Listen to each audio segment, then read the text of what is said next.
There's been some good news out of China overnight, with Beijing lifting a ban on some Aussie beef exports 4 years after imposing restrictions. Cattle producers have welcomed the decision. China was one of our top 3 or 4 markets for all of Australian beef.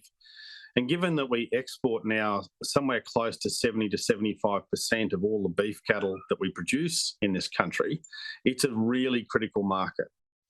Still, when I heard about this, I was thinking China, trade and diplomacy is not always what it seems, of course. So I wanted to get a readout from Michael Shoebridge of Strategic Analysis Australia.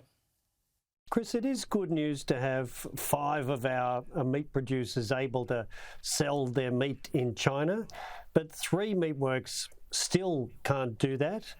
And I think we're just seeing some of the things that Beijing gives to a tributary state in the lead up to the visit to Australia of Premier Li. Yeah, this is what it looks like to me. Premier Li's due here within a few days, really. He's coming next month.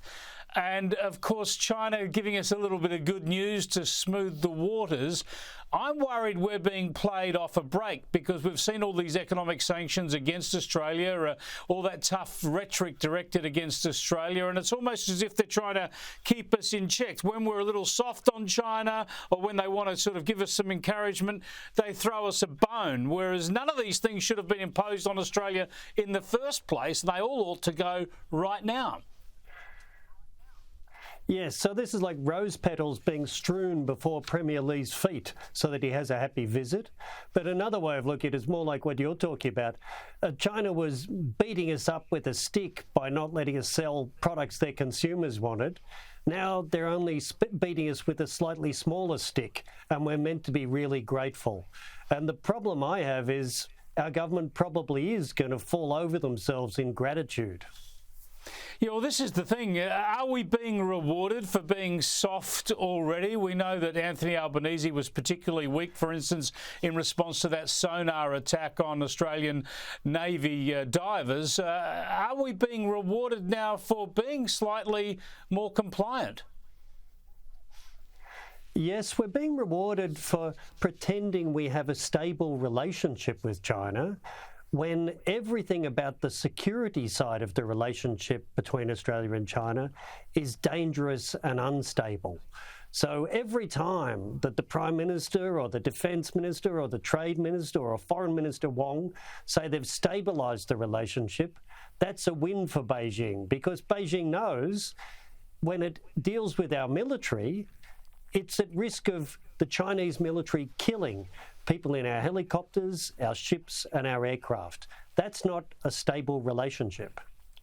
So how do we think we should deal with Premier Li's visit? Surely Anthony Albanese and Penny Wong need to, in a public forum, address some of these issues. Make sure that we let China know we're unhappy about the economic sanctions, we're unhappy about its expansionism in the South China Sea, and unhappy with its military threats and provocation to Australian Defence Forces. All of this has to happen publicly, Dan. We should be unhappy, of course, expressing publicly our unhappiness about their meddling within our shores in terms of spies and foreign interference. Surely they need to make some of this stuff public during this visit. Otherwise, we're just rolling over. Well, Chris, I'm not convinced that when we hear very stern things are said behind closed doors, that that's happening.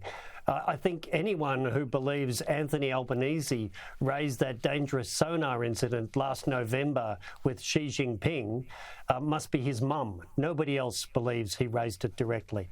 So raising it quietly behind closed doors is simply not enough. There's a way to talk about this publicly without getting incredibly rude. You can say we want a stable relationship with China, but that stability has to be in the security field as well. And the Chinese military risking death and destruction to our military is not stable. Yeah, I know you're right, and I hope that's the way it plays out, because we need to see our Prime Ministers doing something about this publicly during this visit, as you say, not just saying it's been dealt with behind closed doors.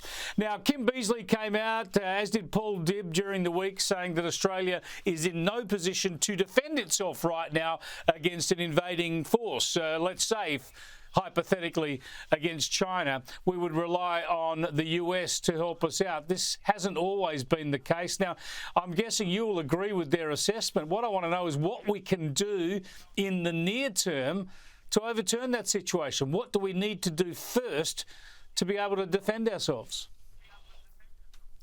Well, the first thing is to stop doing what Richard Marles, the part-time Defence Minister and full-time Deputy Prime Minister, does, which is to talk about how nothing can be done quickly, and anyone who thinks it could be done quickly lacks wit. There's $765 billion of Australian taxpayer money pouring like a fire hose into the Defence Department over the next 10 years. It needs to be spent in a way that increases our military power in the next 2, 3 and 5 years. How do you do that? You buy some of the incredible capabilities that medium and small Australian companies make.